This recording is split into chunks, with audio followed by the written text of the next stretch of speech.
Actually iron ডোমটা হচ্ছে মোর লো take দেন আমি বলব যে ইয়ে THAAD systems, then hmm, patriot systems, air defence systems. এই আমেরিকা কিন্তু বেশিরভাগ আয়রন যতখানে তারা তাদের স্যাড সিস্টেমস তাদের বেশি কিন্তু থ্যাড সিস্টেমস নাই। ১২ টার মতো মনে হয়। হ্যাঁ? হুম, হুম, হুম, তার মধ্যে ৮ টাই কিন্তু মধ্যপ্রাচ্যের বিভিন্ন জায়গায় মোতায়েন করা আছে। এ আ ইসরায়েলকেও আমেরিকা THAAD সিস্টেম দেয় নাই। কিন্তু সৌদি আরবকে দিয়েছে। সৌদি আরব কিনেছে অনেক আগেই, অনেক আগেই। হুম, হুম, সৌদি আরব THAAD এয়ার ডিফেন্স সিস্টেম কিনেছে। কিন্তু কথা হচ্ছে যে এগুলির যে আ আ মানে ইন্টারসেপ্টর মিসাইল গুলা এরাও একই। মানে bottom line the science is same.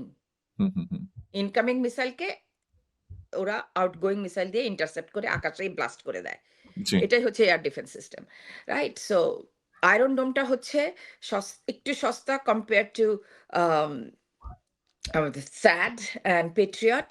যার কারণে হচ্ছে আয়রন ডোমটার ওরা পুরাও ইসরায়েল ব্যাপী ছড়িয়ে ছিটিয়ে রেখেছে যাতে ওরা ওদের আকাশকে প্রতিরক্ষা দিতে পারে। হুম, হ্যাঁ? হুম, আর হুম, স্যাড সিস্টেমটা হচ্ছে মোর পাওয়ারফুল। এটা মিডিয়াম রেঞ্জ, লং রেঞ্জ সব এমনকি হাইপারসনিক কেও আ রাখে। হুম, আম যদিও তুমি মানে হাইপারসনিক কে ইন্টারসেপ্ট করার বিহাইন্ড দ্য সায়েন্স টা হচ্ছে হাইপারসনিক মানে হচ্ছে কি? হাইপারসনিক মানে হচ্ছে যে এটা শব্দের গতি চাইতেও অনেক বেশি। তো শব্দের গতি হচ্ছে যে তো মনে করো মাক। হাইপারসনিক হচ্ছে যখনই কোনো কিছু ট্রাভেল করে বিফ মানে বিয়ন্ড 5 মাক, হ্যাঁ?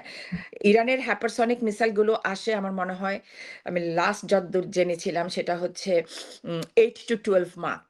হুম, হুম, হুম, অত দ্রুত আসে, হ্যাঁ? হুম, হুম, হুম, সুতরাং এইটাকে there is no way Iron Dome can intercept. এটাকে ইন্টারসেপ্ট করতে হলে SAD দিয়েই ইন্টারসেপ্ট করতে হবে।